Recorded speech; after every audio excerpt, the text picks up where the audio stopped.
Hello everyone, Simon Cherrett here from the IEEE Consumer Electronics Society. Thanks for watching. We're here with Stefan Mozar, who is the new president of the Consumer Electronics Society. It's fantastic news. Stefan's a good friend of mine. We've known each other for over 10 years now. More than that. It's close to 15. 15 years. Time flies. So Stefan, tell us a little bit about yourself first. Thank you, Simon. I'm probably the first president of the CE Society who's not based in the US. I'm based in Sydney, Australia, and I'm the second Australian to be a society president. One of my colleagues from Sydney beat me by 6 months because they have their elections much earlier than we have ours. But yes, from overseas. I think that's been an honor to be that the committee had the trust in actually electing somebody from overseas. It's not the capability, I think, that's the problem, is the distance and the travel commitments and so on. So it was an interesting thing. Challenging year ahead of us. Well, challenging 2 years, but Stefan's the man to steer the boat. A theme with these interviews has been, how do young people get skills in order to work in consumer electronics? What do they need? And also, what skills have people developed? So as president, you're leading the strategy for the CE Society for the next few years. What have you got for new and young people? That's a very good question, Simon. There are a number of initiatives that we've already planned and we're working on at the moment. But look at the skill base. Consumer electronics itself is a very broad field, and we just had a review of the field of interest, the scope of what is consumer electronics. And if you look around you, the world is changing, and it's no longer the old traditional television, radio and washing machine.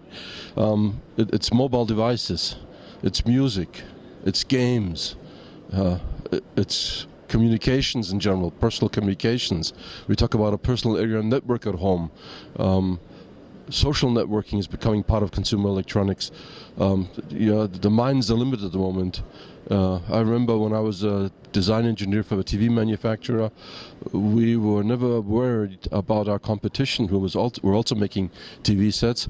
Our worry came from the far field. People coming up with new technologies, new ideas. We had no idea what's going to happen. So what are we doing for that? Well, first of all, we've increased our scope. What skills do people need? I think general type of engineering skills are probably more important than specific skills. If you have a good overview, a good solid education, you're easily able to adapt to new techniques as you need. And I think that's very important these days, as your career will change multiple times. You're not going to start in one area and finish in that area. You're going to start maybe designing software, ending up designing RF hardware.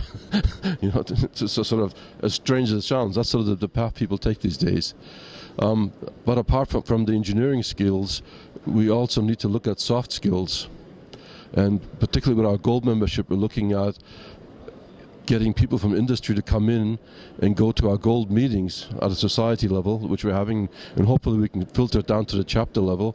And we're thinking about things like career planning, assisting gold members or our younger engineers with career planning, helping them get soft skills.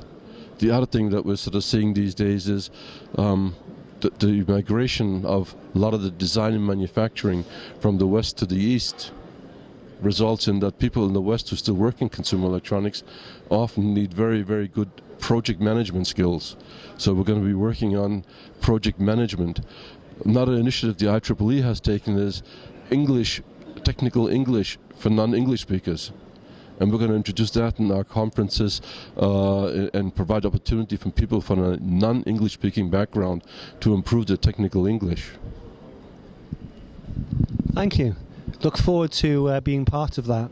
So, your past role was Vice President of Conferences, and you spent a long time developing conferences. How important is it for young people to come to conferences? That's again another good question.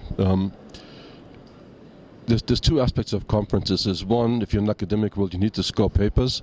That gives you a good opportunity to get a paper on your resume.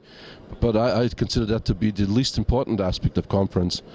the really important part of coming to a conference like we have here in the CE Society is your network.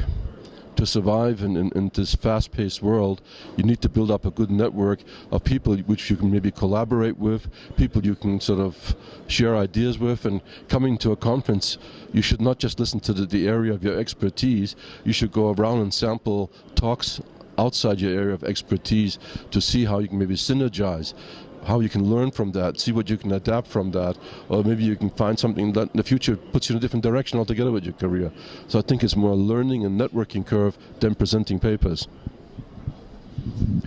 Stefan, thank you very much, and I'm very, very confident in your leadership for the CE Society for the next few years. Thank you very much.